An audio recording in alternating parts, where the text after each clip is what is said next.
চন্দাশিসের পোষা গুন্ডারা একটা প্ল্যান দিয়েছে, সেই প্ল্যান মতো বাড়ি ফিরে এসছে।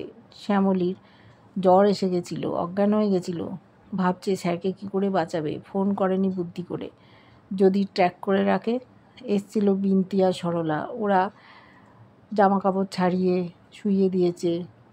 এদিকে সকাল হয়েছে, চন্দাশিস ডেকেছে শ্যামলীকে, চমকে উঠেছে, বেডটি দিয়েছে।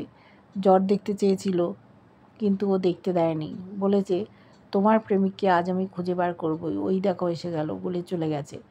গাড়ির আওয়াজ পেয়েছে, ভাবছে স্যারকে খুঁজে বার করে ফেললো। যখন যেতে যাচ্ছে দেখছে ওরই দেওর এসছে, ভাবি স্ত্রীর সাথে কথা বলাতে চায়, ভিডিও কল করেছে।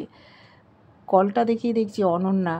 ভাবছে স্যারের সাথে অনন্যার সম্পর্ক নেই, এই জন্যই তো আমি স্যারকে ছেড়ে চলে গেছিলাম, স্যার তো আমাকে ভুল বুঝলেন, এবার আমি কি করব। ফোনটাই ওর হাত থেকে পড়ে গেল। অনন্যা শ্যামলীকে দেখতে পেল না।